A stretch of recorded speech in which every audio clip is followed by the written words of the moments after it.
Marc chapitre 15. Et on va y arriver. On va faire un passage.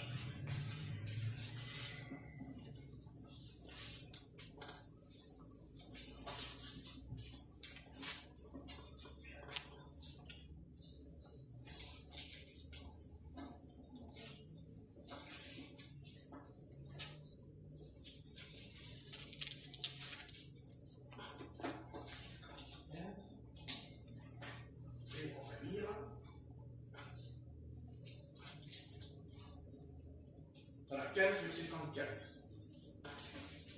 Voilà, dans ce verset, dans Marc 15, verset 34. Voilà, c'est ça. Vas-y, Corinne. Et à la 9e heure, Jésus s'écria d'une voix forte, Eloi, Eloi, lama sabachthani, ce qui signifie, mon Dieu, pourquoi m'as-tu abandonné? Très bien. Non. Et on va lire verset 25. Verset 25. C'était la 3e heure quand ils le crucifièrent. Voilà. Bien. Je ne vais pas m'étendre parce qu'il est déjà 5h30. Simplement, je vais vous dire que dans la Genèse,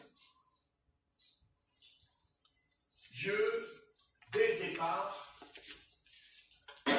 avant de créer les arbres et les animaux, avant de créer les poissons, l'homme, Dieu a fait quelque chose.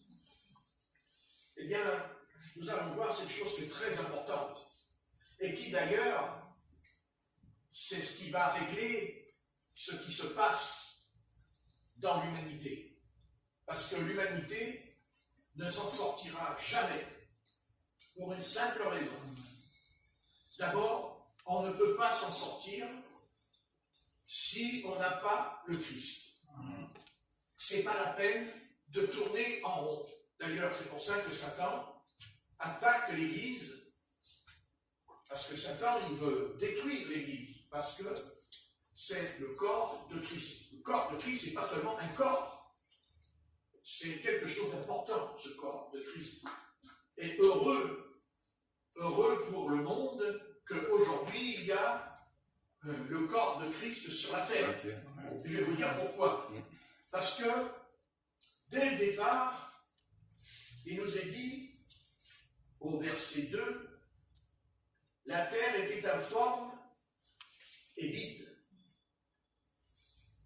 La terre était informe et vide. Mais en fait, elle n'était pas si vide que ça, la terre. Amen. Pas du tout. Parce que le passage, il nous dit, il y avait des ténèbres à la surface de l'abîme. Et si la terre était vide et informe, c'est-à-dire qu'il n'y avait pas encore la nature qui a été créée, il n'y avait pas encore des châtaigniers, il n'y avait pas encore des platanes, il n'y avait pas des peupliers, il n'y avait pas tous ces arbres qui sont autour de nous, toutes ces forêts. Mais vous voyez, ce qui se passe aujourd'hui, parce qu'ils racontent ce qu'ils veulent, ils racontent leur petite soupe en disant c'est la pollution. Non. Quand il y avait les ténèbres à la surface de l'abîme, il y a le vide. Il y a le néant. Mais vous voyez, quand on dit, je sais que ça ne fait pas plaisir, il y a un mot qui ne nous plaît pas, un mot qui nous dérange, tous. Même les païens, ils ne veulent pas entendre ce mot. Donc ils l'entendent, mais ils s'en moquent. Ils en rient même. Ce mot nous dérange. C'est comme ça. C'est le mot enfer. Voilà. L'enfer, ça nous dérange. Et notre nature elle-même, elle veut vomir ce mot. Elle le vomit.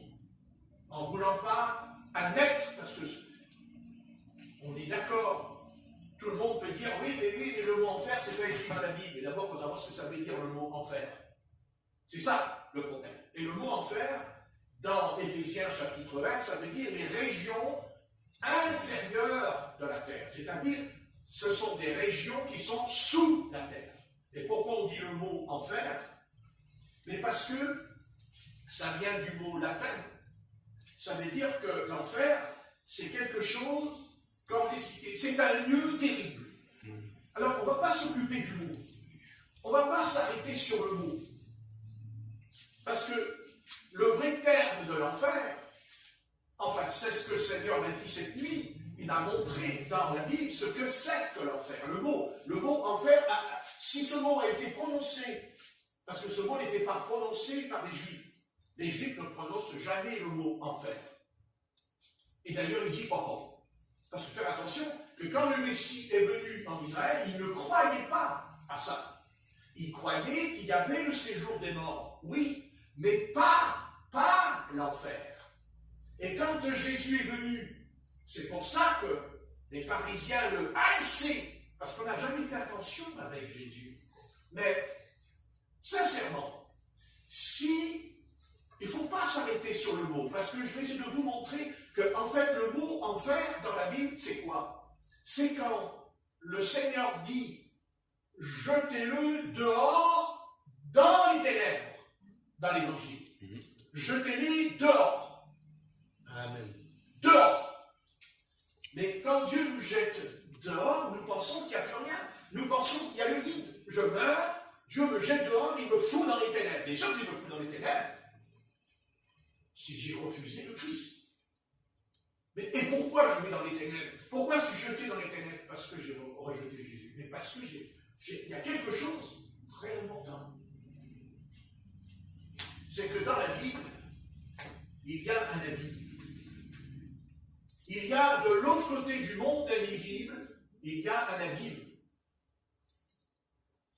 Et dans cet abîme, il y a comme un puits profond. Et les seuls qui savent qu'il ne faut pas y aller, ce sont les démons. Amen. Et même les démons ont prié et supplié Jésus de Nazareth. Prié, ils ont prié. Il dit, ils prient. Comment penser que les démons prient? Comment c'est-il qu'ils prient, les démons? Alors que nous, on n'arrive pas à prier. Hein? Eux, ils prient. Ils prient et même ils supplient Jésus de Nazareth de ne pas les envoyer dans l'abîme. Donc, s'il y a un abîme, ça veut dire qu'il y a deux endroits. Il ne peut pas y avoir un abîme s'il n'y a pas deux endroits, ça n'a pas de sens. C'est parce qu'il y a justement le paradis. Et même si ça nous dérange, parce que quand on dit le mot enfer, ça nous fout la trouille. Le mot enfer, ça veut dire être tourmenté dans le feu. Et ceux qui ne veulent pas l'admettre, alors il faut qu'ils lisent Luc chapitre 16. Et le riche dira, je suis tourmenté dans cette flamme. Vous avez qu'à lire la flamme. Amen. La flamme, c'est le feu, il me semble. Je suis tourmenté dans cette flamme. Donc il y a réellement cet endroit. Et ceux qui disent, mais non, il n'y a pas l'enfer, je n'arrive pas sur le mot. Pour moi, le mot enfer, je sais ce que c'est. C'est quand le Seigneur me jette dehors dans les ténèbres. C'est quand il me fout dehors. Il m'éjecte de sa présence. C'est-à-dire, je suis coupé. J'ai coupure. Amen. Je suis coupé. Je suis coupé, je n'ai plus Dieu. Je ne suis plus avec Dieu. Et pour nous ramener, c'est là que son Fils intervient. Alléluia. Mais à quel prix? À quel prix? À quel prix? Alléluia.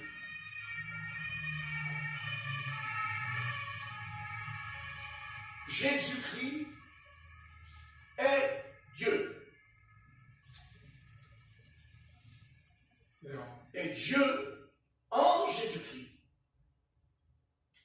est devenu un homme. Et il a fallu qu'il prenne ton péché sur lui, ton péché. Il a pris ton péché. Ça lui a coûté cher, hein? Parce qu'il a crié sur la croix. Il a crié, mon Dieu, pourquoi m'as-tu abandonné? Eh bien, s'il n'y a pas ce lieu de perdition, alors ça veut dire que la croix, c'est faux. Ça veut dire que Jésus-Christ, c'est faux. Et ça veut dire que sa mort, sa crucifixion, c'est faux. Car pourquoi crier sur la croix, mon Dieu, pourquoi m'as-tu abandonné? Pourquoi faire? Pour faire du spectacle? Pour faire du spectacle? Non. Pour nous dire, mon Dieu, pourquoi m'as-tu abandonné? Ça n'a rien à voir comme l'a crié le Seigneur sur la croix. Parce qu'il a été séparé du Père. Il a été séparé du Père. Parce que n'oubliez pas qu'il a dit, je suis dans le Père. Et le Père est en moi. Et le Père l'a largué sur la croix. Et il a largué sur la croix. Il l'a largué. Vous savez ce que c'est, larguer quelqu'un? Ça veut dire, je t'abandonne, tu te débrouilles. C'est exactement ce qui s'est passé sur la croix de Golgotha. Il s'est retrouvé tout seul, abandonné. Et vous savez, ça peut être terrible, parce que nous, on ne peut pas le comprendre. On ne peut pas comprendre ce qui s'est passé en lui. Mais vous vous rendez compte que Dieu ne l'a pas obligé, Dieu ne l'a pas forcé à faire ça. Il l'a fait de son propre gré, parce que lui, il sait qu'il y a un abîme. Et lui, il sait que quand on meurt, on va dans ce lieu de tourment. Mais lui, il ne veut pas qu'on y aille. Et c'est pour ça qu'il est venu. Pour nous arracher de ce tourment, de ce lieu terrible. Il n'est pas venu pour faire du cinéma, il n'est pas venu pour faire un film, Jésus de Nazareth.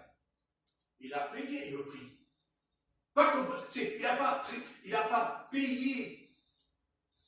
Il n'a pas payé notre rançon, Jésus-Christ. Non, il a payé la rançon à Dieu. C'est pas pareil. C'est pas ce qu'ils disent beaucoup de pasteurs aujourd'hui. Ils disent, ah oui, il a payé la rançon pour nous sauver. Non. C'est à Dieu qu'il a payé la rançon. Amen. C'est Dieu qui demandait des comptes. Dieu demande des comptes. Et nous sommes incapables. On ne peut pas. On est perdu, on est condamné. C'est fini. Notre destin, c'est d'aller dans les ténèbres.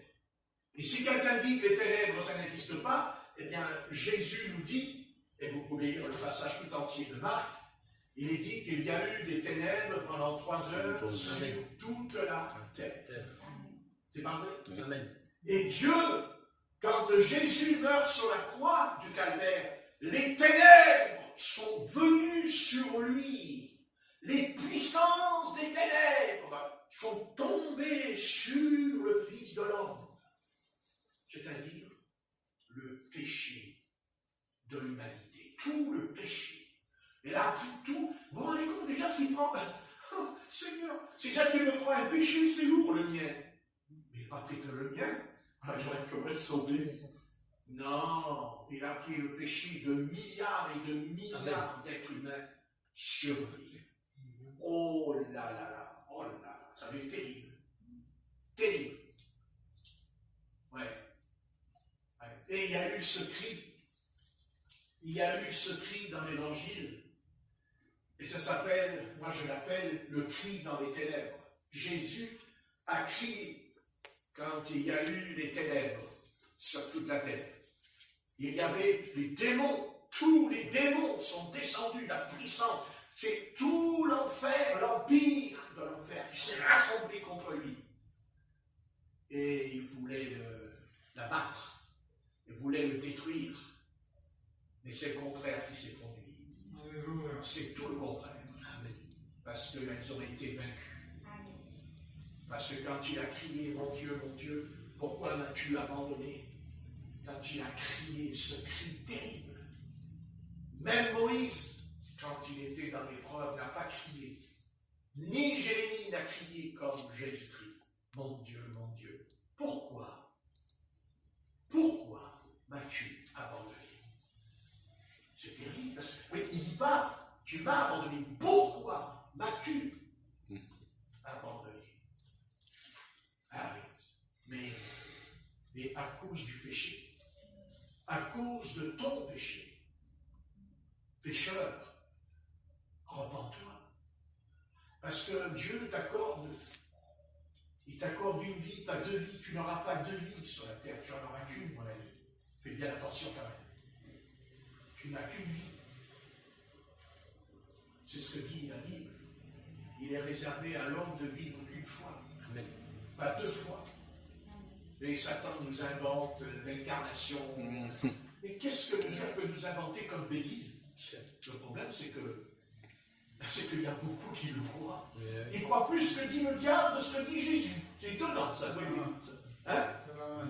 C'est lamentable. C'est vrai, tu as raison. C'est un verbe que tu as bien choisi dans ta bouche. C'est lamentable. Ouais. Les ténèbres sont descendues, vous voyez, pendant 3 heures. Et c'est au milieu de ces ténèbres que Jésus a crié. Ouais. Il crie. Oh là là. Il a fait nuit pendant 3 jours sur tout le territoire d'Israël. Il faisait nuit, pas de soleil. Le soleil s'est caché. Le soleil ne brillait plus. Parce qu'il voyait cet homme, Jésus de Nazareth. Tu n'étais pas n'importe quel homme. Hein. Oh non. Oh que non. C'est sûr. Parce que pour que les ténèbres descendent pendant 3 jours sur la terre, c'est que ce n'était pas n'importe qui, Jésus de Nazareth. Mais on le sait, par sa naissance. Il est le roi des rois, puisque les astrologues venus de Babylone, c'est étonnant. Ce n'est pas des juifs, ce n'est pas des gens qui croient dans Adonai, c'est des païens de Babylone. Voyons, c'est étonnant. Parce que l'histoire m'étonne que Israël a été déporté pendant 70 ans. Et vous voyez, Daniel a laissé quelque chose dans le royaume de Babylone. Ah, il a laissé quelque chose de Dieu.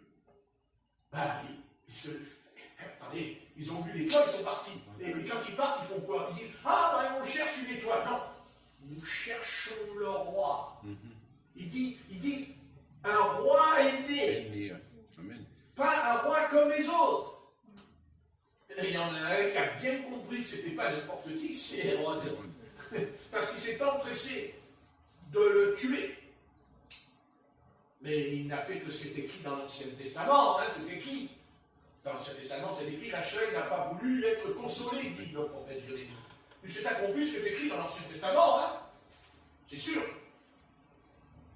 Vous voyez, on pense que quand on est converti, on pense qu'on ne laisse pas quelques traces dans notre entourage.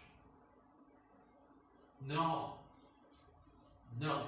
Si tu es converti, si tu aimes Jésus-Christ, de toute façon, on laisse quelque chose. C'est certain. Amen. C'est sûr. C'est sûr. Et c'est pour ça que nous devons toujours avoir un bon témoignage, parce que quand on a un bon témoignage, nous semons comme les paysans Amen. la graine de la vie éternelle. Alléluia. Parce que nous avons la vie éternelle. Ah oui. Christ ne nous a pas sauvés pour nous sauver temporairement. Il nous a sauvés éternellement. Celui qui croit en moi a la vie éternelle. Mais oui, mais ça veut dire quoi avoir la vie éternelle? Ça veut dire que nous, on ne pourra jamais dire comme le Seigneur, mon Dieu, pourquoi m'as-tu abandonné? Parce que le jour où on laisse ce Sauveur entrer dans notre vie, on ne sera jamais abandonné de lui. Peut-être qu'on passera par des épreuves, mais la Bible dit que Dieu ne nous tente pas au-delà de nos forces. Et Dieu ne t'abandonnera jamais. Jamais. Parce que tu l'as accepté comme ton sauveur. Et ce sauveur, il a fallu qu'il te sauve. Et il t'a sauvé, pas simplement au prix de sa vie corporelle. Il t'a sauvé au prix de son âme. Car son âme était sans péché. Et il devint péché, tout le péché. Mais moi, j'aimerais parler qu'il a pris mon péché, mon propre péché. Parce que c'est mon péché qui l'a envoyé sur le bois de Golgotha. C'est mon péché qui a envoyé le Christ. C'est ainsi. Amen. Je l'ai envoyé moi-même. Je n'étais pas, mais c'est comme si on y était quand même. Ouais. Car à chaque fois que nous péchons, on crucifie le Seigneur. Ce soir, si on va dans le péché, on crucifie de nouveau le Seigneur. Parce que c'est le péché qui a crucifié Jésus-Christ. S'il n'y avait pas eu le péché, Jésus-Christ n'avait pas besoin de mourir sur la croix. Jésus meurt sur la croix parce que justement, il y a le péché. Mais qu'est-ce que le péché? C'est la conséquence d'un royaume qui appartient à Satan, aux ténèbres. Les ténèbres étaient dans la Genèse. Dieu sépara les ténèbres de la lumière. Et Dieu dit qu'il y ait des arbres, qu'il y ait du jus de pomme. C'est le Seigneur. Parce qu'il est le Dieu de la vie. Mais Satan, c'est la mort. C'est la mort. Et si ce n'est pas vrai, alors écoutez, allons faire un tour dans le cimetière, et puis on verra si ça n'existe pas, la mort. La mort. La mort. Mais la mort corporelle, c'est pas que c'est grave. Bien sûr que c'est grave de mourir sans Christ. Parce que notre corps, quand Jésus reviendra, il ne ressuscitera pas. Il restera dans la tombe. Et puis le jour où il ressuscitera, c'est pour aller devant le trône du jugement, devant le trône blanc. Et malheur à toi si ton nom n'est pas écrit dans le livre de vie. Il faut être fou de la tête. Personne, ni les Juifs, ni les païens, ont d'excuses, dit l'apôtre Paul dans l'Épître aux Romains au chapitre 1. Parce qu'il n'y a aucune excuse. Amen. Parce que Jésus est venu. Amen. Parce que Jésus est venu. Vous dites, on ne l'a pas vu. Non, on ne l'a pas vu. Mais nous, on est là. Amen. Ah ouais. Quoi, on n'est pas là, peut-être? Amen. On n'est pas dans le paradis encore. On est là. Ouais. Mais on n'a pas toujours été ce que nous sommes ce soir. Car nous étions comme eux. C'est ce que dit l'apôtre Paul. N'oubliez pas ce que vous étiez avant de vous convertir. Parce que des fois, on l'oublie rapidement d'où on sort. Mais nous étions. Parce que des fois, on dit, ah le monde, ah le monde. Mais tu t'es pas vu, toi? Si j'étais pas venu, tu serais encore dans le monde ce soir. Et n'oublie pas que le monde, il est perdu. C'est pas moi qui le dis. C'est la Bible. Maintenant, tu peux dire, la Bible, on prend ce qui nous intéresse, et ce qui ne nous intéresse pas, on s'en débarrasse. Ne joue pas à ce petit jeu. Parce que le diable, lui, il a des oreilles, il a des yeux, et il écoute bien ce qu'on dit et ce qu'on fait. Vous comprenez? Parce que le diable, lui, si les hommes ne veulent pas croire que Christ a été crucifié pour nos péchés, le diable, il le sait quand même. Non, mais le diable, il le sait. Vous croyez que le diable, il ne le sait pas? Il le sait, le diable. Bien sûr qu'il le sait. Et puis d'abord, vous savez, ce soir, s'il y en a un qui est par terre, c'est lui. Ah bon? Ben, c'est sûr. Il est à terre. Il est à terre. Non, il est par terre. Amen. Ça, c'est certain. La Bible dit, qu'est-ce que dit l'Éternel à elle? Tu écraseras la tête du serpent.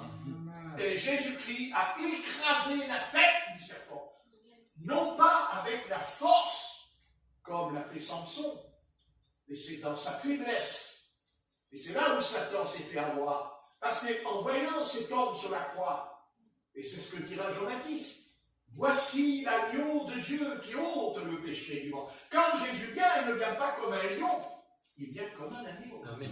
Mais attention, la prochaine fois qu'il vient, il vient comme un lion. Hein. La Bible dit le lion de la tribu de Juda.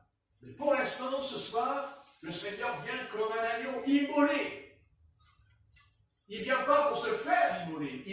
Il a été immolé sur la croix de Golgotha. Et d'ailleurs, quand il reviendra au même endroit où il a été crucifié. C'est écrit dans Zacharie 13. Amen. Il reviendra et posera ses pieds sur le mont des Oliviers, là où il fut crucifié, en face de Jérusalem. Il viendra. Ça, c'est certain. Mais il ne viendra pas comme la première fois. Ah non. Il revient comme un juge suprême. Amen. Il revient avec une verge de fer. Amen. Mais pour ce soir, Jésus-Christ, il vient avec la croix dans sa main. Et il dit, pécheur, regarde, j'ai été crucifié pour t'arracher, pas seulement de ta vie, vous savez, entre nous. Ouais, il y a, oh, l'enfer, ça n'existe pas. Ben, quand je vois le monde, dans quel état il est ce soir, si ça n'existe pas, quand on m'explique,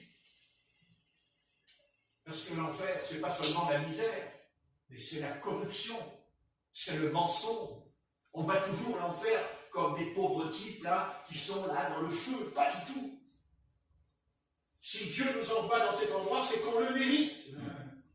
Et il ne nous envoie pas là-dedans parce que ça lui fait plaisir. Parce que si ça lui fait plaisir de nous envoyer là-dedans, il n'aurait pas envoyé son propre fils mourir à la place du pécheur, alors qu'il était sans péché. Donc il a payé, pas seulement payé dans le sens du monde où j'achète une paire de chaussures. Non, il a payé, pas pour nous, pour Dieu. Amen. En disant à Dieu, Dieu de la colère, Dieu de la justice, toi qui frappes Sodome et Gomorrhe, arrête. Comme il a voulu détruire Israël, et Moïse s'est mis en travers. Éternel, si tu détruis Israël, tu effaces mon nom, tu me délivres de vie. Amen. Ça, c'était un type de Jésus-Christ. Amen. Hein, c'était comme Jésus-Christ qui a fait Moïse. Et nous croyons, sommes-nous prêts à payer le prix, c'est-à-dire à renoncer à nous-mêmes? Parce que moi, je ne prêche pas, viens à Jésus et tu t'es sauvé. Viens à Jésus, tu t'es sauvé. Mais après, si tu persévères, tu seras sauvé. C'est-à-dire si tu obéis. Parce que le Seigneur a dit, celui qui ne quitte pas son père, sa mère, ses enfants, sa grand-mère, son grand-père, n'est pas digne de moi. Celui qui met la main à la charrue et qui regarde en arrière n'est pas propre au royaume des cieux. C'est pas ça. Vous dites, mais on ne va pas y arriver. Si, tu vas y arriver. Si tu m'aimes. Si tu vas y arriver, parce que tu as compris au fond. Parce que c'est ça, l'enfer. C'est d'être abandonné de Dieu. C'est que Dieu t'abandonne à ton sort. Et Satan n'aura aucune pitié pour ton âme. De l'autre côté de la barrière, aucune pitié. Il n'a aucune pitié.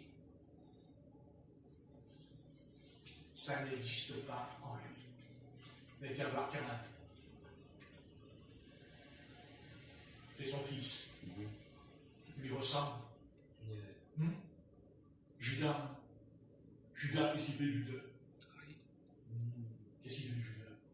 Vous dites, c'est vrai que nous avons tous crucifié Jésus, mais Judas, lui, il l'a livré. Et il n'a pas dit n'importe quoi, Judas, au Sanhédrin. J'ai livré le sang innocent.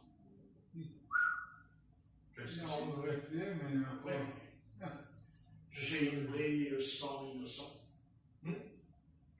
Et il va se pendre. C'est-à-dire le suicide. Et qu'est-ce que dit l'apôtre Pierre dans le livre des Actes? Il a été dans son endroit, comme c'était écrit de lui, car il est appelé le fils de la perdition. Le fils de la perdition. C'est ça que tu veux être? C'est ça que tu veux être, le fils de la perdition? Tu veux être la fille? Tu veux être perdu? Perdu, ça veut dire quoi perdu? Perdu, ça veut dire qu'on est... Mais quand on est perdu, quand on se perd dans la forêt, on est toujours vivant, hein? Mais on cherche le chemin, mais on ne le trouve pas. Parce que tu es perdu, tu es égaré. Et ce monde est égaré, pour de bon. Mais pourquoi? Mais parce que pour ne pas être égaré, il faut faire comme notre Seigneur. Mon Dieu, pourquoi m'as-tu abandonné? Et Dieu nous dit, non, je ne t'abandonne pas. Parce que mon fils, lui, je l'ai abandonné. Lui, je l'ai abandonné, mon propre fils. Vous croyez que le Père s'est réjoui que son fils soit sur la croix? Vous pensez que le Père Céleste, c'est formidable, mon fils, il prend le péché des hommes. Oh, formidable ce garçon. Non, le Père lui-même a souffert. Vous croyez que le Père Céleste n'a pas pleuré là-haut quand il a vu la parole, le Verbe qui était en lui, qui est sorti de lui, qui est devenu homme et qui était là, entre le ciel et la terre, pendu sur une boîte, c'est ce que dit l'apôtre Pierre. Maudit celui qui est pendu au bois, dit la loi.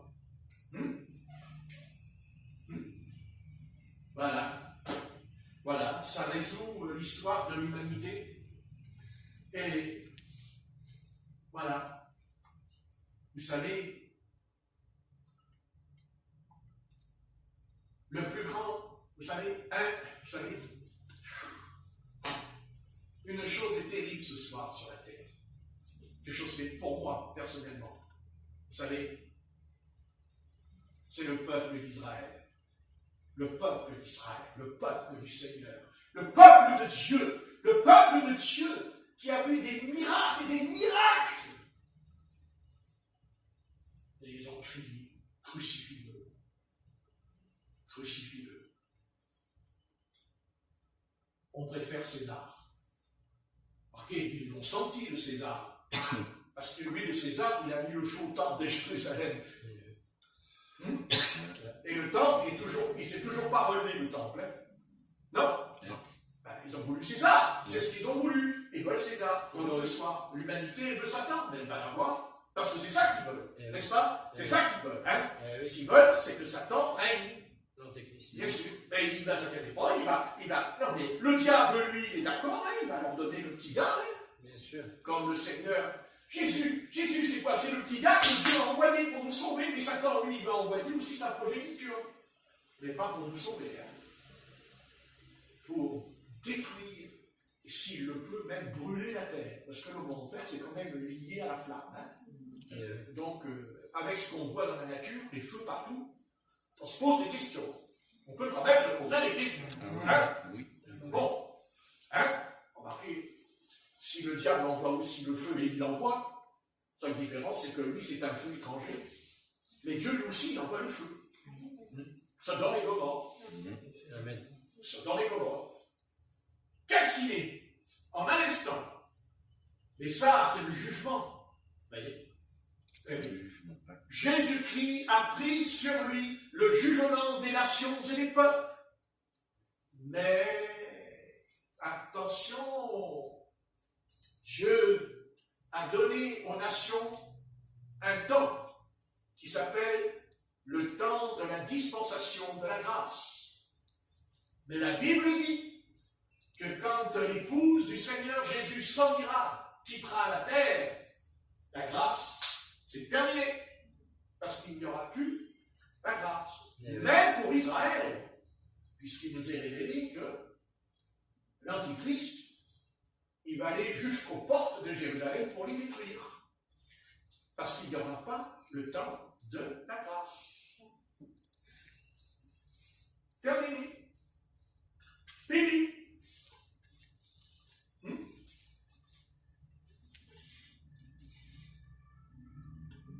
Ce soir, nous avons encore le temps de la grâce. Ce soir, nous avons encore le temps de plier le genou et de dire, Seigneur, je viens vers toi. Voilà. Ah, Seigneur. Bon. Voilà, on a fait les bêtises. N'est-ce pas?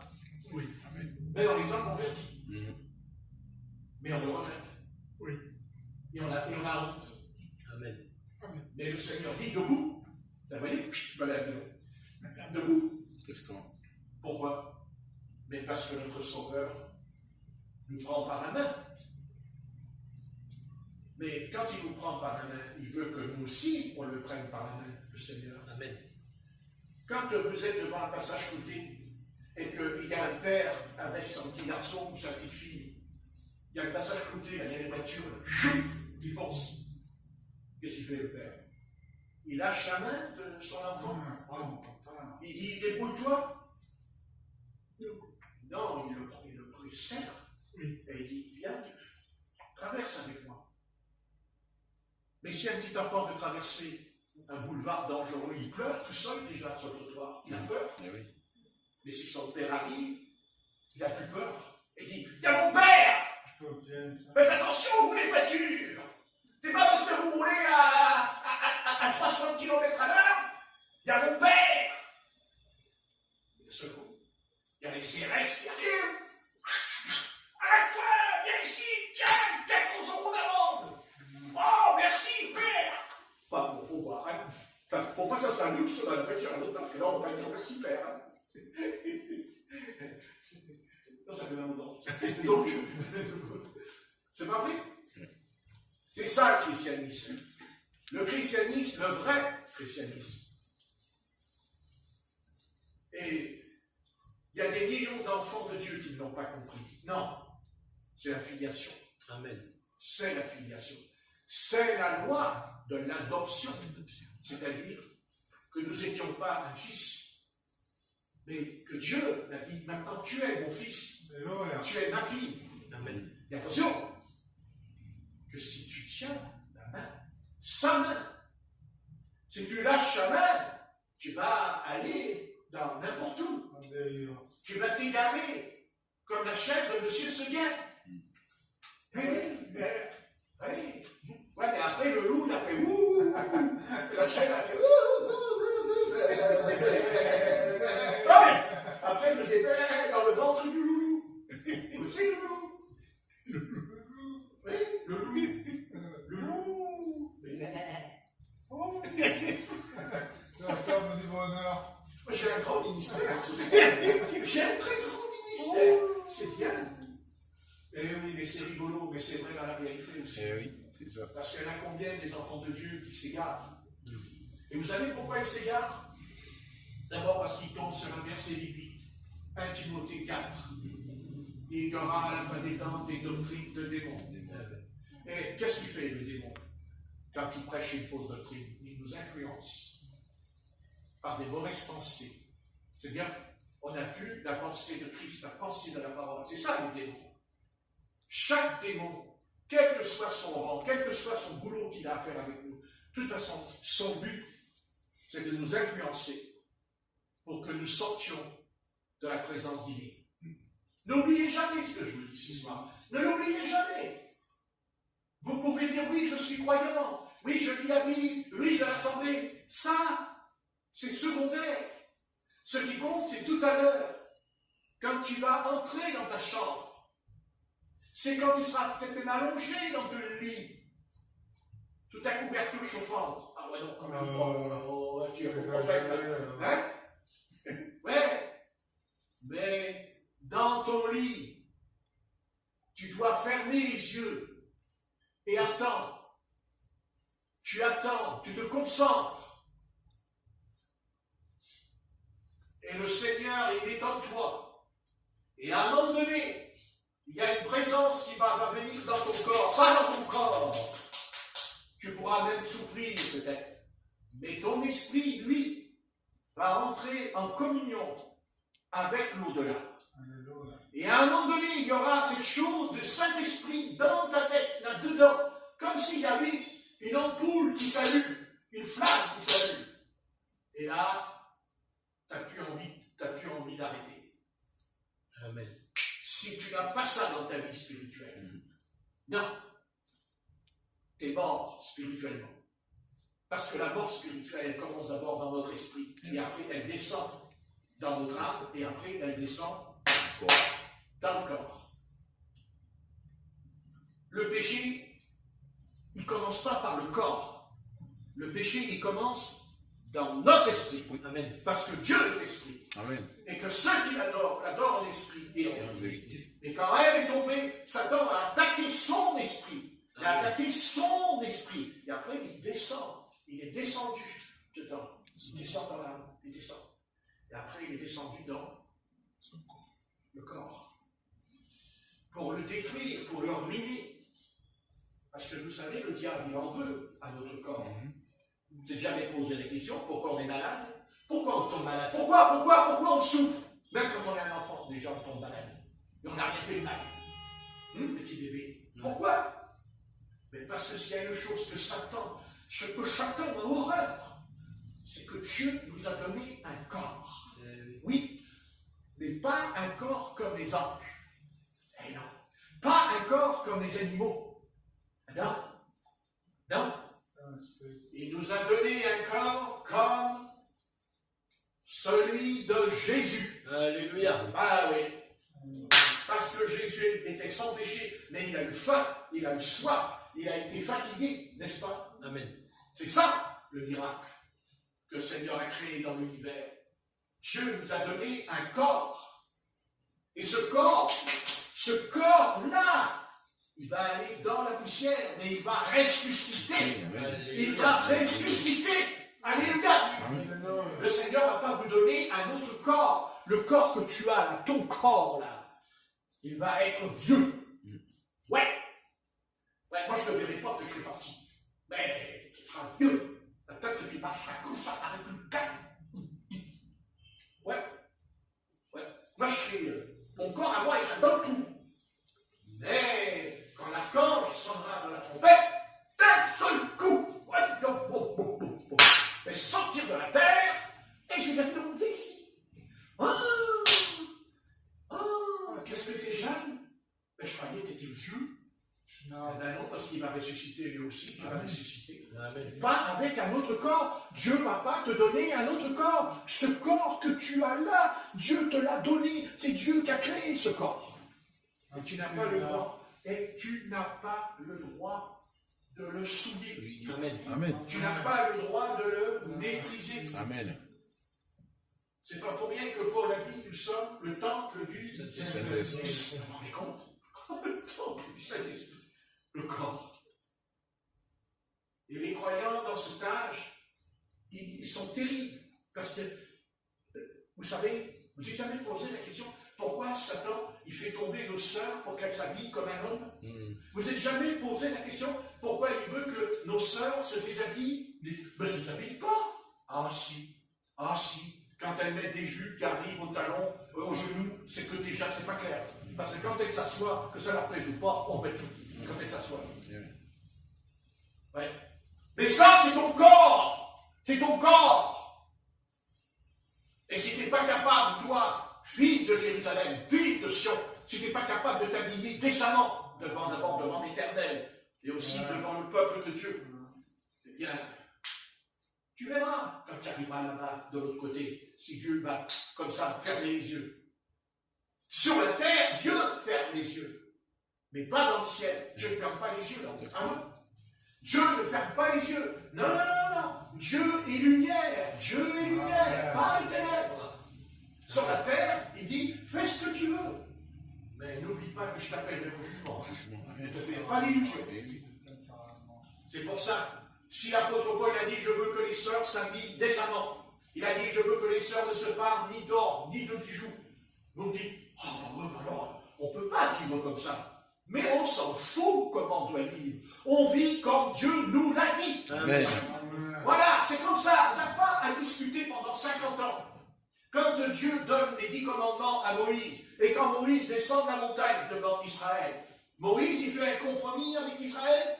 Dieu, il dit aux Juifs, oh, ben écoute, si tu ne peux pas mettre ce commandement en pratique, oh, ben c'est pas grave. Le Seigneur, il ne va pas t'en tenir compte. Non, Dieu a donné 10 commandements. Dieu a donné 10 commandements. Amen. Et si tu as violé un commandement, tu as violé toute la loi. Point ami.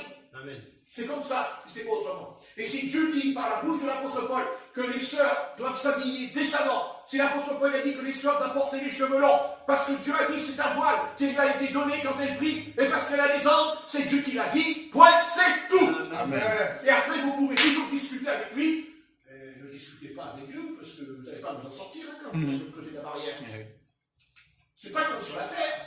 Le Seigneur, il le dit aux riches.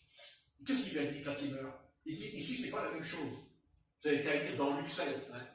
Ici, c'est pas la même chose. Pourquoi Dieu est sévère? Parce que Dieu sait que si on laisse, si ce n'est que la fenêtre entrebâillée, il y a le vent qui rentre. Tout simplement. Exactement. Eh oui, c'est ça. C'est ce que fait Satan. On doit accepter ce que l'Éternel dit. Amen. Que ça nous plaise ou pas, on doit obéir à l'Éternel, parce que c'est pas nous qui avons créé Dieu, c'est Dieu qui nous a créés. C'est incroyable ça. Hein? Et si Dieu nous dit de faire ça, c'est parce qu'il sait que c'est bon pour nous. Amen. Dieu ne dit jamais quelque chose qui nous fera du mal. Amen. Si Dieu dit il ne faut pas forniquer, c'est que Dieu sait qu'il ne faut pas forniquer. Amen. Si Dieu dit qu'il ne faut pas coucher entre hommes, c'est qu'il sait ce qu'il dit. Et c'est pas parce que Dieu nous a donné une zézette qu'on doit le faire. Voilà.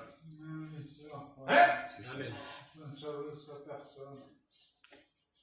Oui. Le langage du monde ne m'intéresse pas. Et je ne cherche pas à faire comme les pharisiens qui disent ne touche pas, ne goûte pas, ne fais pas. Ce n'est pas une question. La question n'est pas là. La question, c'est que Dieu dit dans l'Ancien Testament. Qu'est-ce que Dieu dit dans l'Ancien Testament à Israël? Quand Israël arrive dans le désert du Sinaï, est-ce que Dieu dit quoi? Il dit tu vas me faire une tente d'assignation. Et cette tente, tu la feras avec des peaux de dauphin. Et si j'avais fait la tente avec des peaux de lapin, Dieu aurait été en colère contre Israël, il aurait détruit Israël. Parce que Dieu a dit c'est des peaux de dauphin. Amen. Amen. Et quand Dieu l'a dit, tu mettras 2 chérubins protecteurs sur le tronc des 2 côtés, tu fais ce que Dieu t'a dit. Et David a fait ce que Dieu lui a dit. Amen. Amen. Voilà, c'est tout, c'est comme ça. Et un jour, David, il a désobéi à l'Éternel. Il a dit, oh, ben l'arche de l'Alliance, ben, je vais demander à mon armée de la porter, à mes soldats de la porter. Puis il y en a un qui l'a porté. Et vous savez ce qui lui est arrivé, il est mort. Parce que c'était au sacrificateur de porter l'arche et non pas au soldat. Et il est mort. Et c'est ce qui peut nous arriver. Pas physiquement, heureusement, mais spirituellement, oui. Et c'est souvent on perd la vie spirituelle en nous. Si on perd l'onction, si on perd la gloire de Dieu, c'est parce qu'on désobéit, peut-être à une petite chose. Amen. Mais Dieu, lui, ne change pas la vie. Seulement, Dieu nous a créés libres. Ah, oui, Dieu nous a créés libres. Voilà, c'est comme ça. Voilà, tu es libre. Ce qu'on appelle le libre arbitre. Voilà, tu es libre. Mais ne fais pas de ta liberté un prétexte pour vivre selon la chair, Amen. dit l'apôtre Paul. C'est ça. Il faut écouter ce que l'Éternel dit.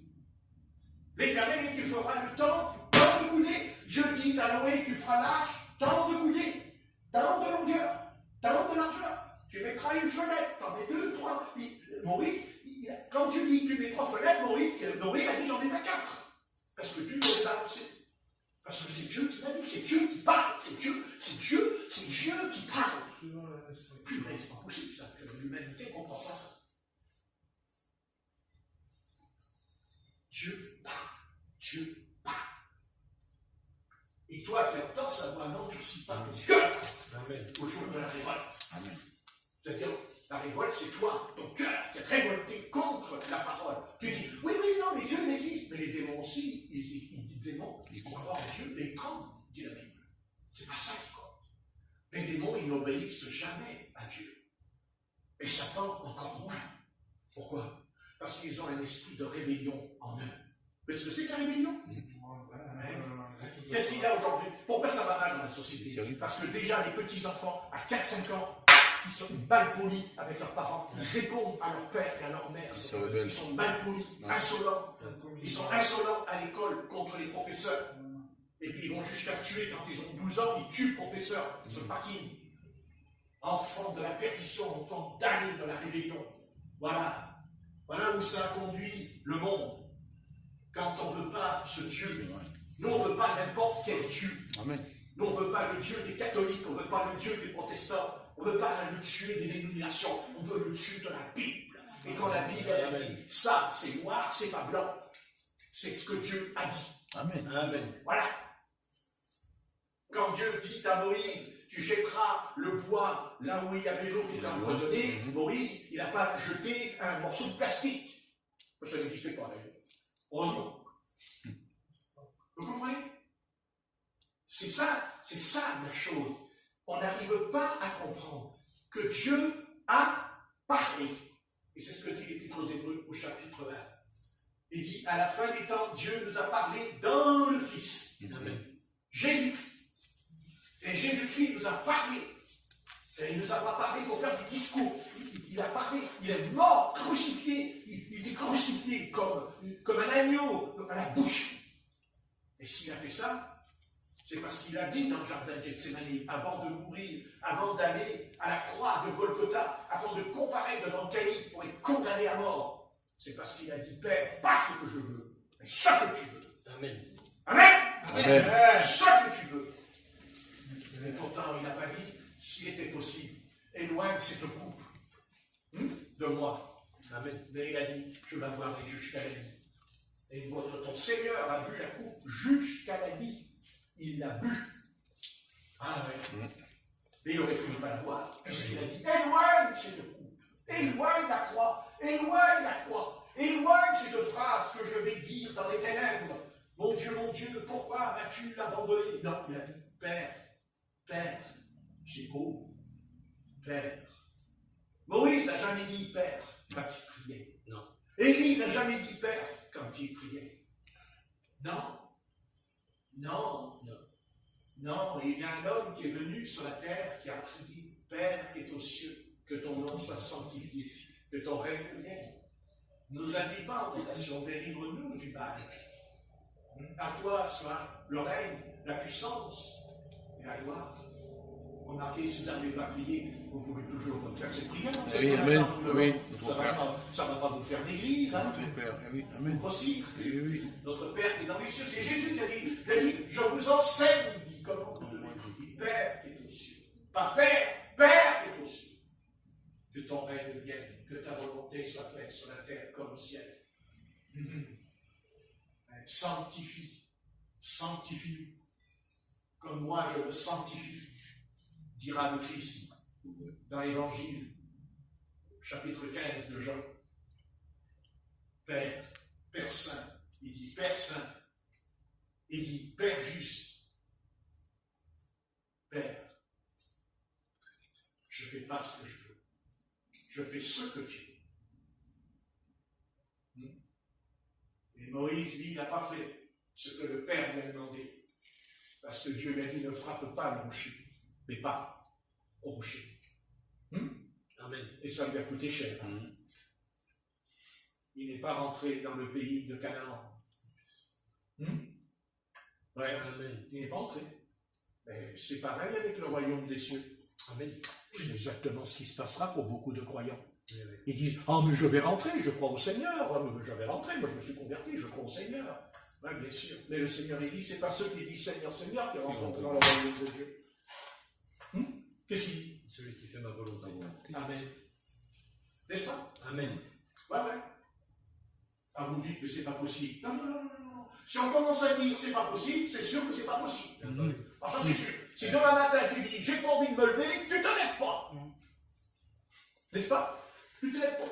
Tu appelles le patron, tu dis écoute patron, j'ai pas envie de travailler. J'ai pas envie. Mais le patron il te répondra, eh ben moi j'ai pas envie de te payer. Le patron il est pas fou, hein. Non, parce que s'il y a des gens qui sont pas fous sur la terre, c'est les patrons, hein. Ah, patron, attention, hein. Patron, ça compte, hein, on peut être patron, mais si on n'est pas comptable, on peut être patron. Parce que rien d'être patron, t'es déjà incomptable, Nick. Amen. Ouais. On n'a rien sans rien. T'as raison, mon frère. Allez, amen, alléluia. Mais je salue bien ton petit chapeau. Hein?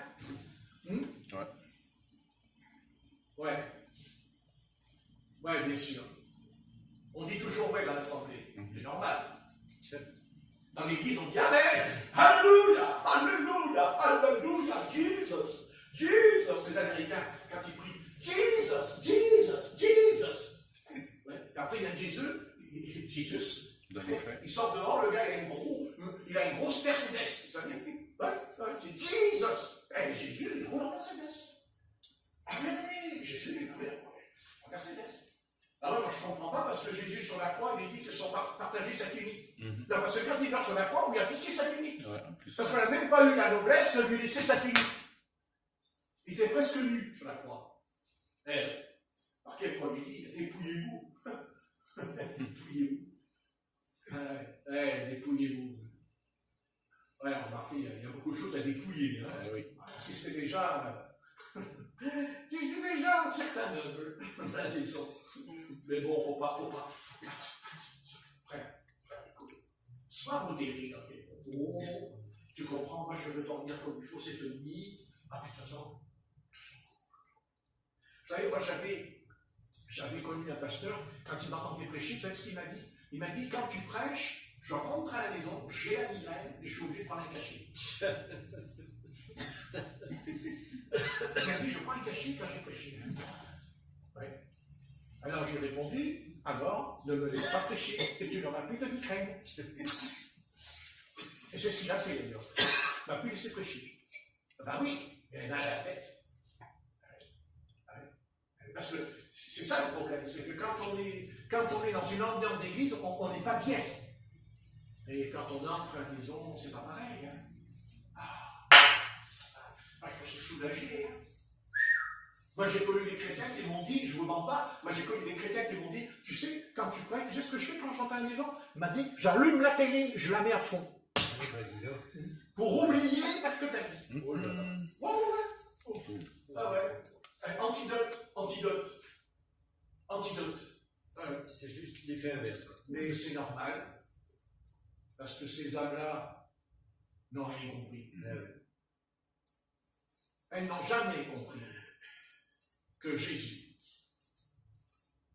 a beaucoup souffert sur la croix. Amen. Beaucoup. Il faut aussi que Dieu nous réveille aussi à nous. Parce qu'il ne faut pas le dire, il faut être réveillé pour le comprendre. Parce que c'est le réveil de l'esprit qui nous fait comprendre ce que le Seigneur a enduré. Ce n'est pas parce qu'on l'a lu, là, par cœur, que ça vient, on a compris. Ça ne se passe pas comme ça. Il faut que ce soit l'œuvre de la grâce de Dieu, dedans, pour comprendre ce que le Maître s'est pris dans la figure.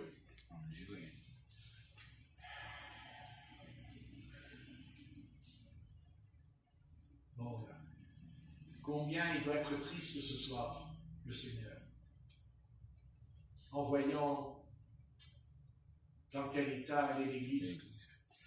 Il doit être triste, vous savez, notre Seigneur. Ouais. Hein? Amen. C'est pas brillant, hein? Non. Ouais. Alors, on n'est pas là pour juger les autres. Ça ne m'intéresse pas. Mais j'aimerais laisser un parfum, laisser une petite odeur du Seigneur Jésus. Amen. Au travers de ma vie. Pas ma vie, mais la sienne, au travers de mon âme. pour que, en rentrant à la maison, avant de faire dodo, ouais, on n'est même pas capable de plier le genou physiquement. Et pourtant, les saints dans la Bible, à genoux, c'est écrit. Amen. Même pas. Même pas. N'est-ce pas? Voilà. On est moderne. C'est l'église moderne. C'est post-moderne. Ça s'appelle les pasteurs post-modernes. C'est-à-dire un évangile sans la croix. Ouais. Ah, un évangile avec la grâce. Ah, mais oui, la grâce, elle pardonne tout la grâce. Mais pas la croix, pas la croix, pas la croix, pas la croix. Il ne faut pas parler de la croix. Parce que parler de la croix, c'est de parler de l'enfer. C'est de parler de l'enfer, de la perdition éternelle. Il ne faut pas faire ça aujourd'hui. C'est qu'aujourd'hui, viens au Seigneur, tu auras la paix, tu auras la joie, tu auras le bonheur. Allez dire ça au Seigneur sur la croix, le bonheur, quand il a crié. Eh bien voilà ce qui nous manque. C'est l'esprit du Fils de l'homme en nous. Amen. Il nous manque cette grâce. Parce que quand je parle de ça, je parle de la grâce. Je ne parle pas de la loi. Je parle de la grâce. Amen. Parce que la véritable grâce de Dieu, c'est de pénétrer en nous ce qui s'est passé à la croix de Golgotha avec le Christ. Ça, c'est la grâce, en nous. C'est ça. C'est pas comme les pharisiens, en tapant sur la table, la loi, la loi, la loi. Mais leur cœur était méchant. Hein? Leur cœur, il était mauvais. Hein? Leur cœur était mauvais. Et comme moi, je suis bon, je suis un la clim. Voilà, je suis un cœur mauvais. Merci son fils. Ben oui. Bien aimé, je ne vais pas continuer, je sais que vous voulez rentrer, mais je le comprends.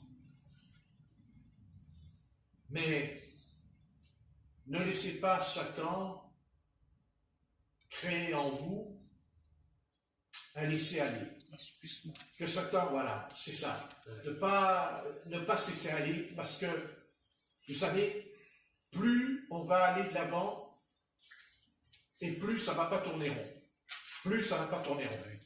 Je ne parle pas du monde.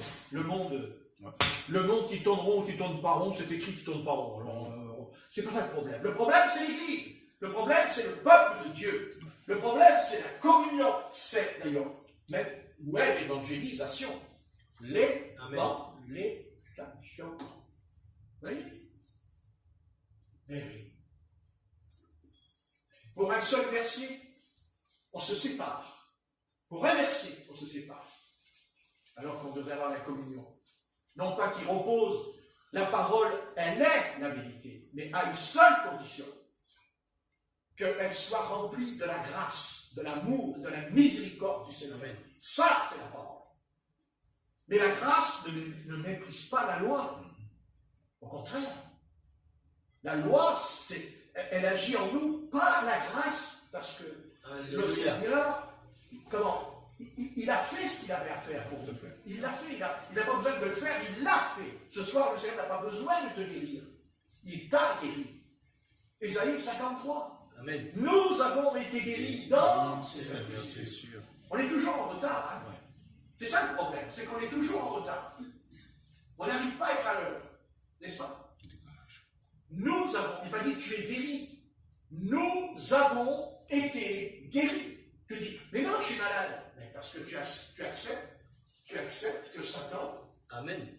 Tu acceptes ce que Satan veut. Amen. Mais Satan, il a vaincu le pécheur à la croix, mais il a vaincu aussi les ténèbres. Attendez. Jésus est venu tuer les ténèbres, puisqu'il dit les ténèbres sont descendues sur la terre pendant 3 jours et 3 heures avant de l'île. Et c'est pour ça qu'il est venu. 3 heures. Pourquoi il est venu? Mais pour détruire le prince des ténèbres. Et il l'a détruit, il l'a abattu, il l'a vaincu, il l'a vaincu. Alléluia. Faut pas dire non, c'est pas vrai. Si, c'est vrai. Oui, d'accord, mais je sens pas. Mais la foi, elle ne sent pas. La foi, c'est pas je sens. La foi, c'est pas je vois. Elle obéit. La foi, elle obéit parce qu'elle croit ce que Dieu a dit. À un moment donné, la puissance de Dieu descend. Elle descend, la puissance de Dieu, parce qu'on a la foi. Amen. C'est comme la sève. La sève, elle descend dans le tronc en automne. Et au printemps, elle remonte. Amen. Et quand la sève descend dans le tronc, les feuilles, elles tombent, elles sont mortes. Mais quand elle remonte, la sève, il y a les bourgeons, et il y a les feuilles, et il y a les oiseaux, et puis il y a aussi le fruit. Alors, non, tu as la foi. Amen. Voilà. Tu as la foi. Tu n'as pas la foi. Tu n'as pas la foi dans une église, tu as la foi dans une personne qui s'appelle Jésus-Christ. Alléluia. Voilà, c'est ça la foi. Voilà. Jésus-Christ est une personne. Même si elle n'est pas là, elle est vivante. Amen. Elle est vivante. Voilà. Et d'ailleurs, c'est pour ça qu'il y a une promesse qui nous est donnée. Eh oui. Vous recevrez le don du Saint-Esprit. Vous recevrez le don du Saint-Esprit. Mais bon sang.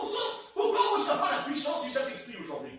Pourquoi on ne reçoit pas la puissance de Jésus qui guérit les malades, qui chasse les démons, qui ressuscite les morts? Pourquoi? Voilà. Donc, ça veut dire que Jésus, c'est du bluff. C'est pas vrai. C'est une belle histoire, c'est une belle légende. Non. La puissance de Jésus, elle est pour toi. Voilà, elle est pour toi. Mais à une seule condition. C'est que tu sois un disciple. Amen. Ben oui. Tu sois un disciple. Un disciple? Oh, mais non. Moi, je suis pas un disciple, moi. C'est le pasteur qui est un discipe. Ah, c'est le pasteur. Le pasteur, lui, c'est un disciple, le pasteur. Ah bon? Ah, c'est nouveau, ça, tiens. C'est exactement ce que Satan a voulu dans l'Apocalypse. Amen. Ça s'appelle comment ça? Les hommes et les Nicolaïtes. C'est quoi les laïcs? Le laïc, c'est quoi? Moi, je suis au-dessus. Je suis au-dessus. Les hommes. Le clergé. C'est faux. Ouais. C'est faux. Jésus t'a sauvé parce que tu es devenu son disciple. Amen. Et toi aussi, là-bas, qui te gratte la tête.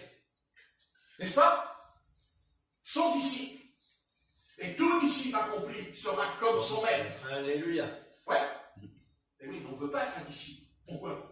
Parce que, qu'est-ce que dit Jésus? Renonce à toi-même. Amen. Renonce à toi-même. Attention, Jésus ne dit pas que tu te renies. Non. On ne se renie pas. Et on ne perd pas sa personnalité, comme voudraient le faire croire beaucoup de pasteurs. Non. Mais on est discipliné. On obéit. Soumis. Voilà. Et on devient disciple de Jésus-Christ. Même les seuls. Amen. Même les seuls. Amen. Après, il y a des ministères dans l'église, il y en a 5. Ça, c'est autre chose. Ça, c'est autre chose. Amen. Voilà. Ça, c'est une autre explication. Mais quand on se convertit, on devient un disciple. Amen. Qui est-ce qui a sauvé l'apôtre Paul sur le chemin de Damas? Eh oui. Quand l'apôtre Paul il tombe par terre de son cheval et qu'il devient aveugle, et que le Seigneur Adonai lui dit va à Damas et va dans ta chambre, là, tu vas prier jeûner pendant 3 jours. Mais le Seigneur, il envoie qui? Il envoie le pape? Ouais. Non. Non. Il envoie un homme. Ananias. Comment il s'appelle? Ananias. Et comment on dit? Disciple. Disciple. Mon disciple. Et ce frère est insignifiant. Ce frère, il disparaît même du livre des actes. On ne parle jamais de On lui. n'entend plus parler. Et pourtant, il a imposé les mains. Ouais. Et il a été guéri Amen. par les mains de cet homme. Alléluia. Puisqu'il dit, le Seigneur m'a envoyé pour que tu retrouves la vie. Amen. Bah ouais, bah voilà. Ah, c'est ça, c'est un disciple. Amen. Ouais. Ah bah ouais, je suis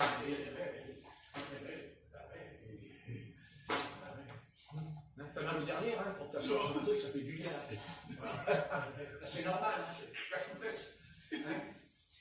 Alors, tu veux être un disciple ou pas? Oui. Amen. C'est vrai?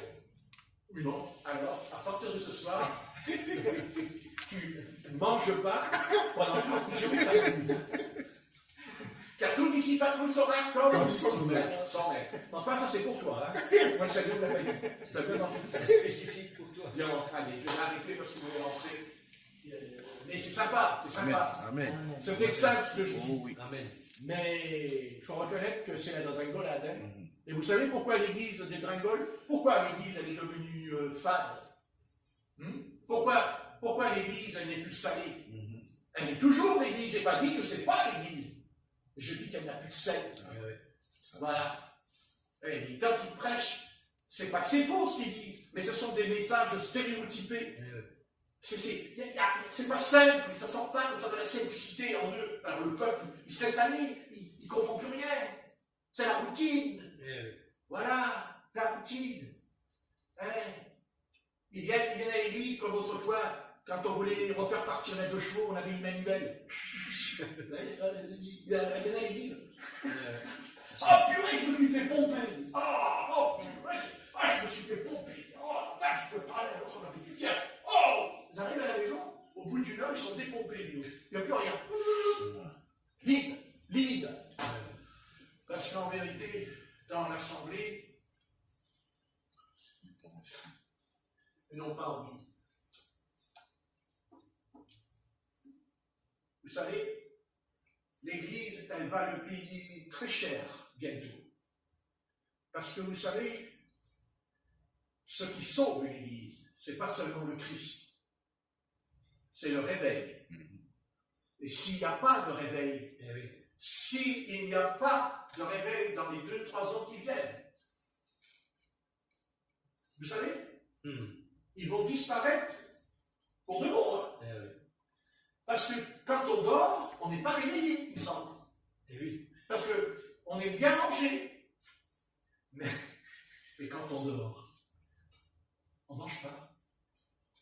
Peut-être qu'il y a quelqu'un ici qui sert la nuit et se n'engueule. Qui est dans le frigo. Et on dit qui dîne dort. Qui dort dîne. Ça c'est bien.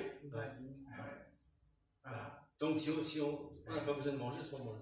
Et le réveil, il commence comment le réveil? Il commence tout seul, le réveil, dans ta vie. Ce soir, tu veux le réveil? Eh bien, vas-y, prie pendant 1 heure tous les jours. Vas-y, 1 heure tous les jours.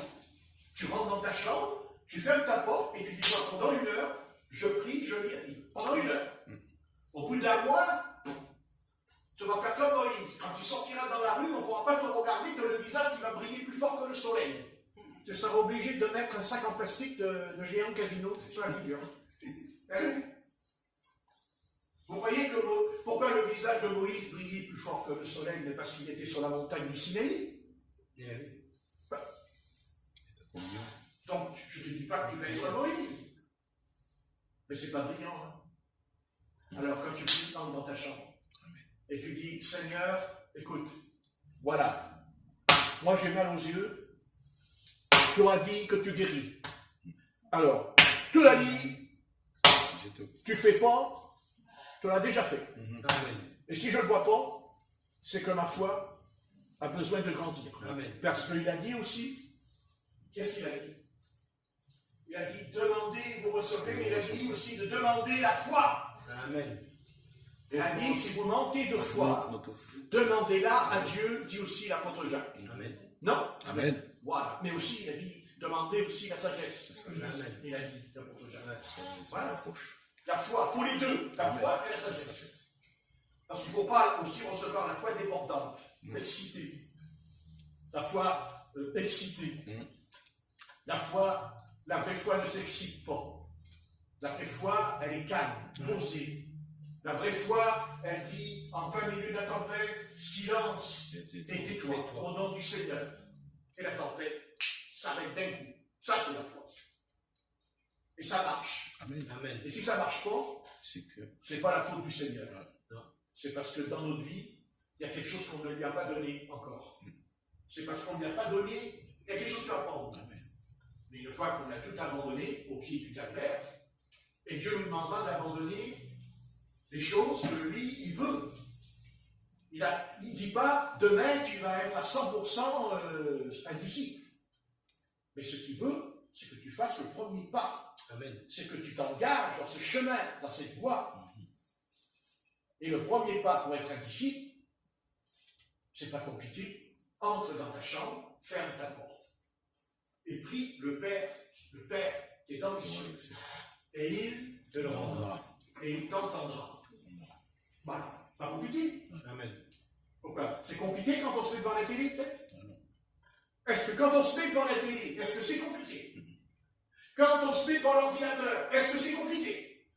Non. Quand on prend le smartphone, quand on prend ce truc toute la journée, en train de lire, d'écrire, c'est pas compliqué. Mais alors pourquoi le peuple de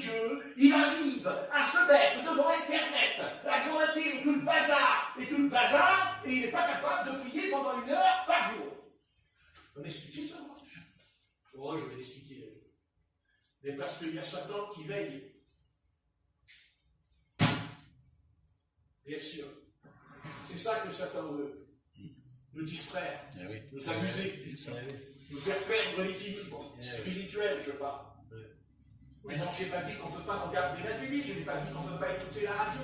Mais si la télé et la radio, elles passent avant le Seigneur, alors là, nous avons un sérieux problème. Un problème très grave en nous.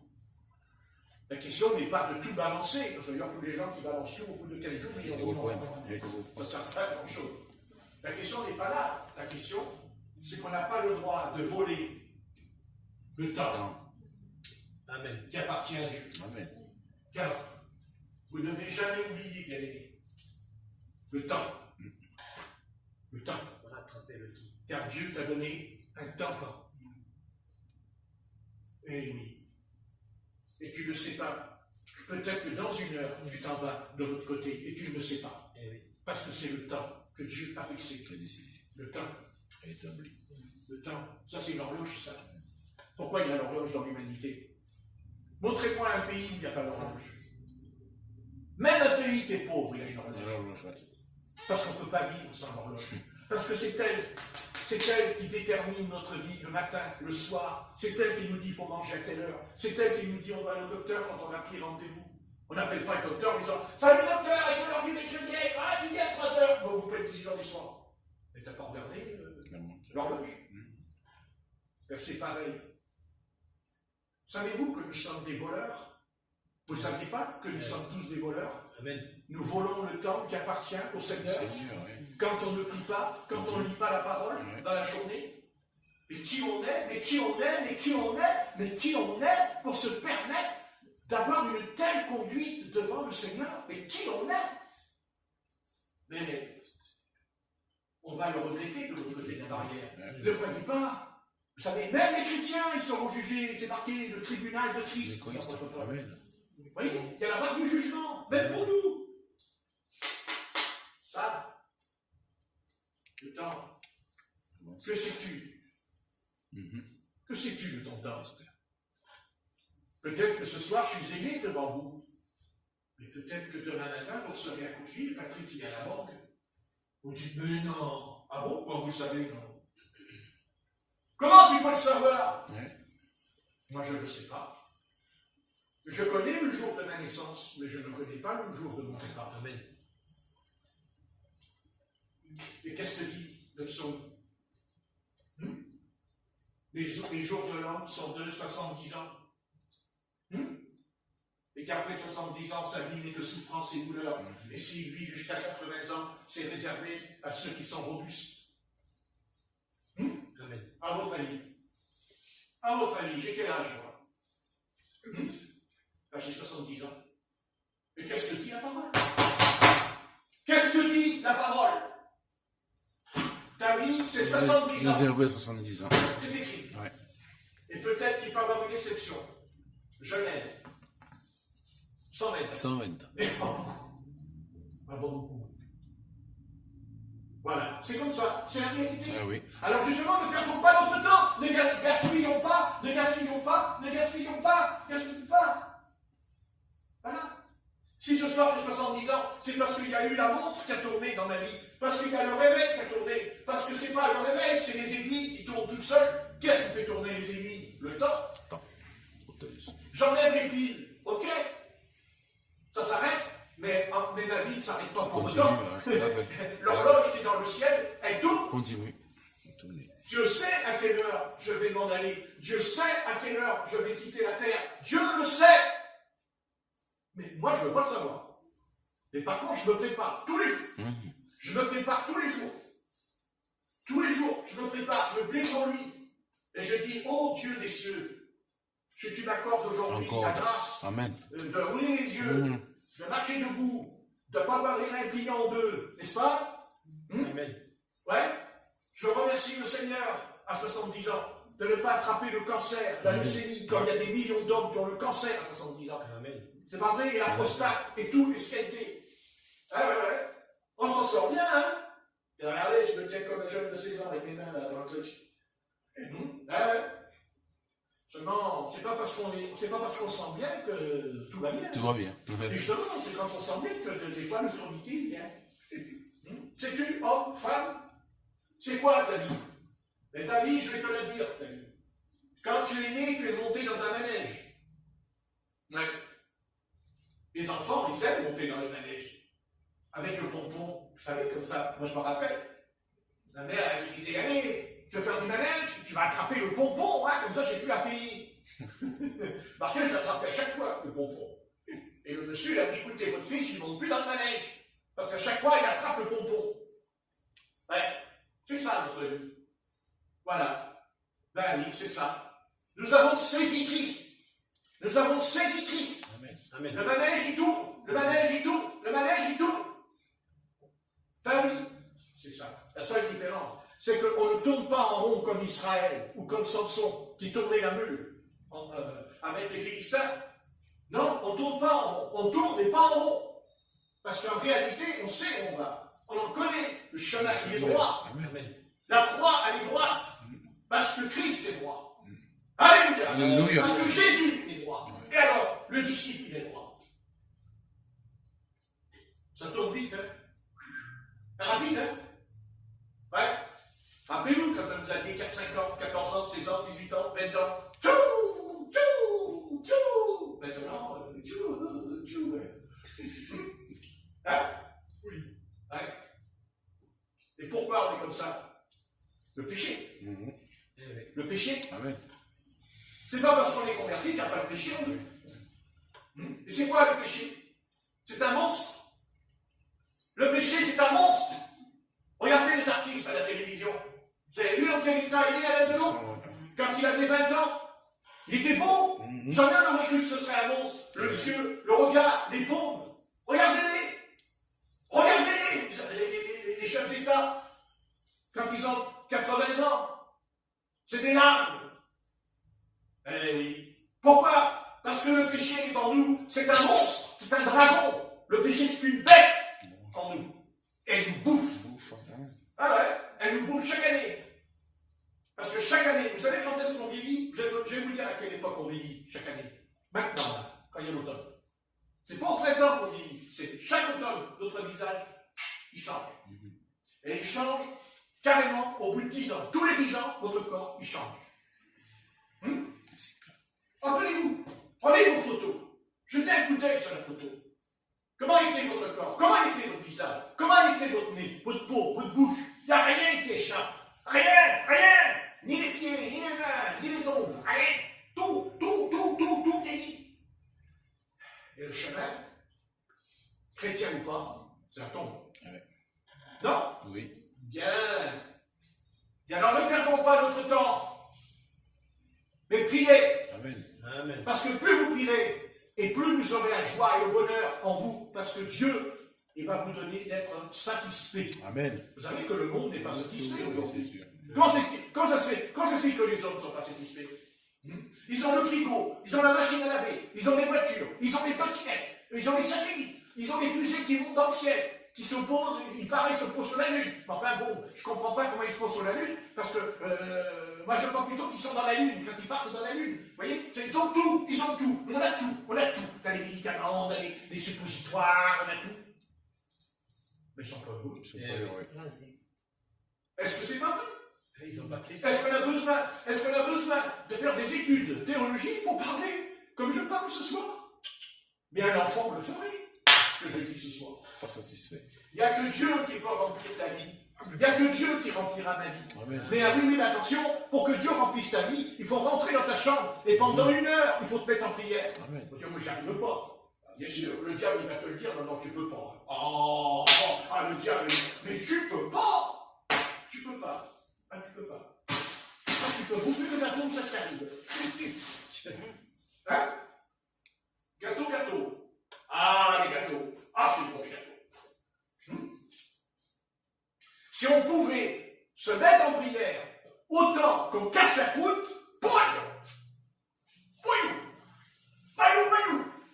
Moi, je dis ça parce que j'étais paysan. Oh, voyou. Qu'est-ce qui nous pousse à ne pas prier? Qu'est-ce qui nous pousse à cette lutte profonde en nous à ne pas prier le Seigneur dans notre esprit. Comment on ne peut pas se mettre à genoux pendant 1 heure et prendre la Bible et dire « Seigneur Jésus, j'arrive pas, mais je t'en prie, donne-moi d'être sincère, je veux. Amen. Je veux. » Et le Seigneur dit « Oh, ah tu veux ?» Amen. Tout est possible à celui qui croit. Amen. Et moi je rajoute, tout est possible à celui qui Qui veut. veut. Je rajoute un peu. Mais c'est pas faux. Non. Voilà. Vous pensez que je peux faire tout ça ce soir parce que je m'appelle Patrick? Oh, non. Non, parce que vous voyez, depuis, sans mentir, j'ai pas dormi de la nuit. Prier, étude, jusqu'à 2h30 d'après-midi. Mais le Seigneur, il récompense. Donc, vous voyez, le Seigneur me donne la force. Amen.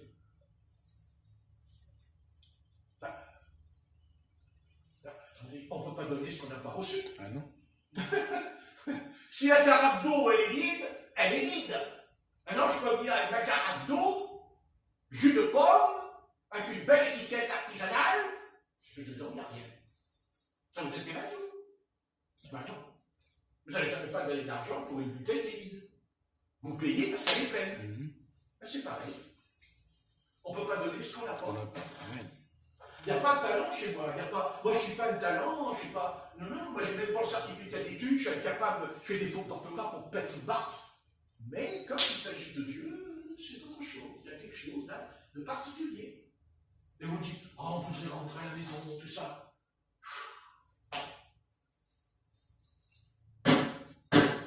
Je souhaite à personne ce soir.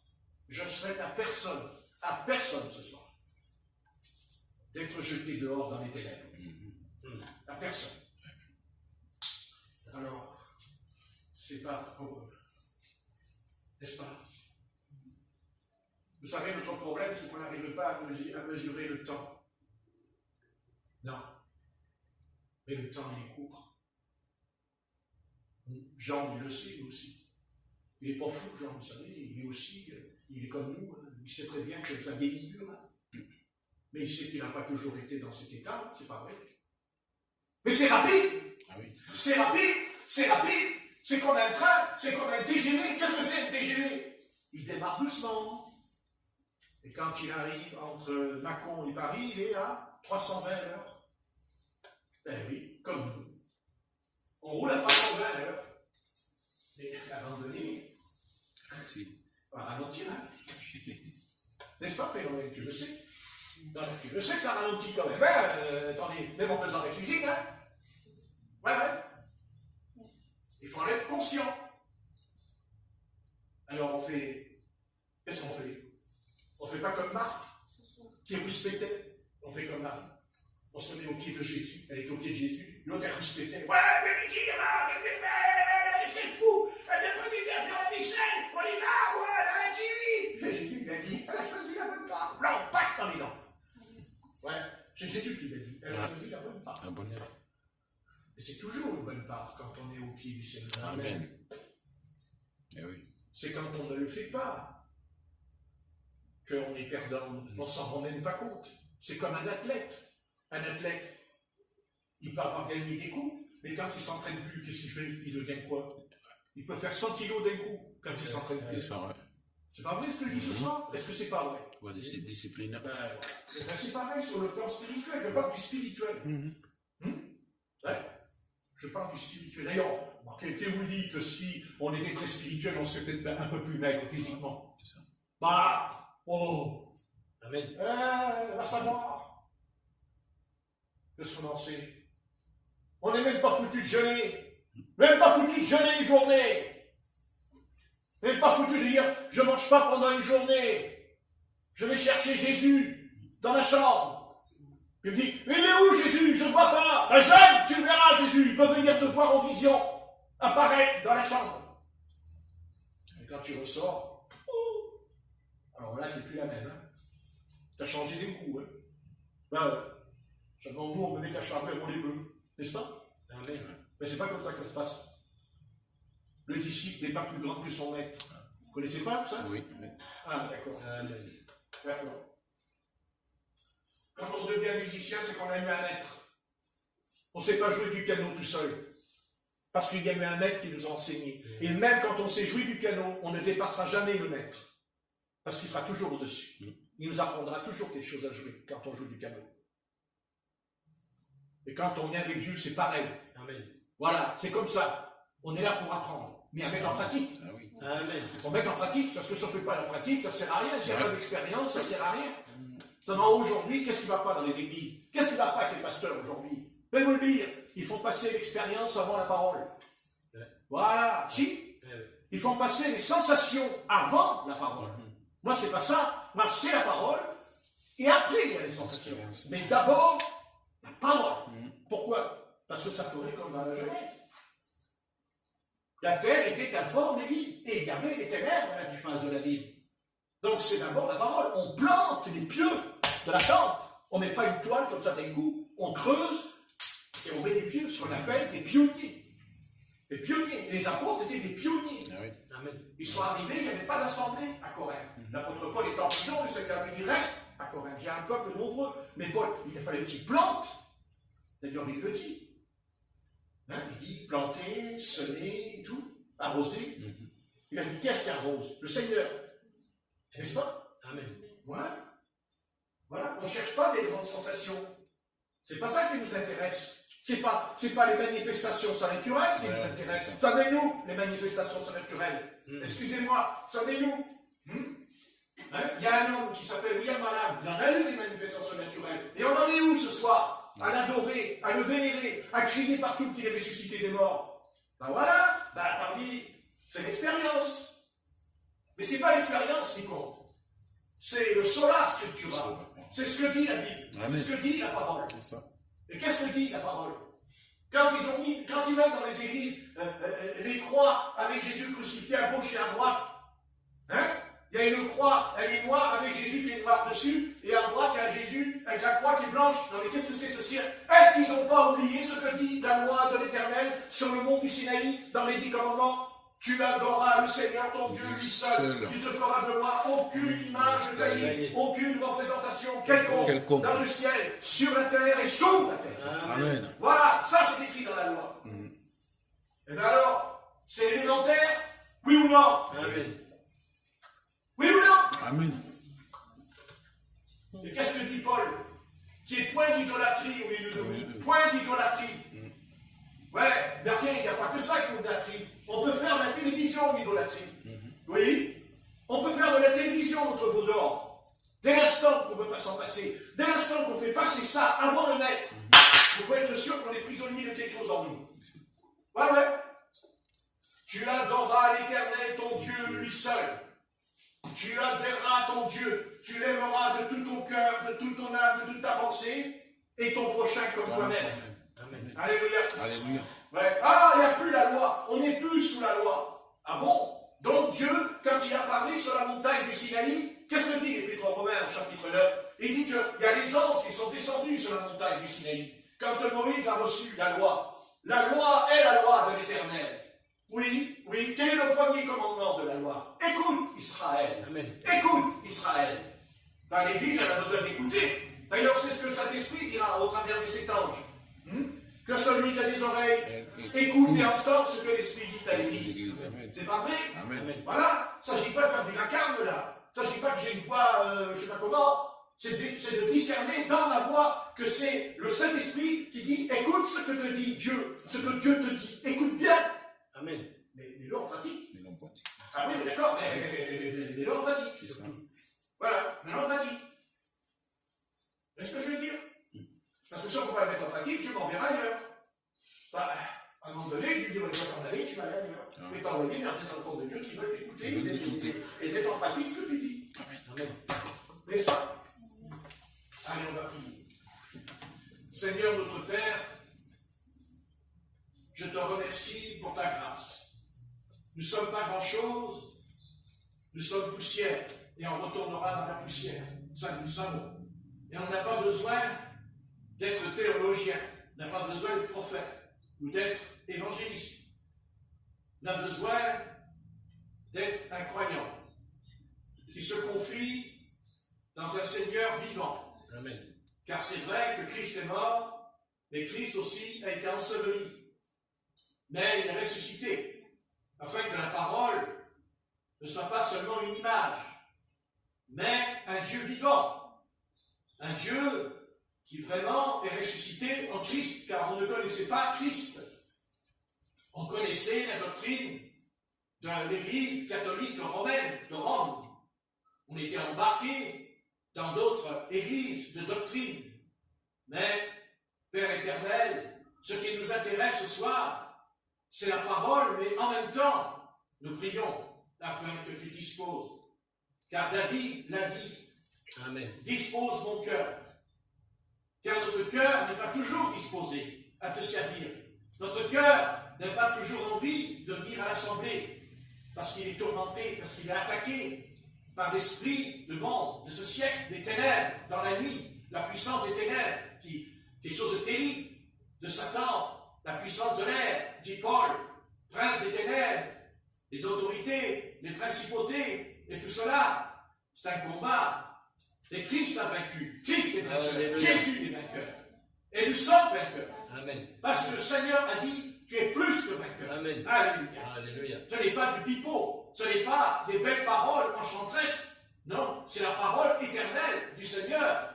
Et il y a eu avant nous des bien-aimés qui sont venus dans les siècles avant nous et qui ont tenu ce discours que je tiens ce soir afin que l'Église soit non pas seulement réveillée, mais éveillée, capable de discerner dans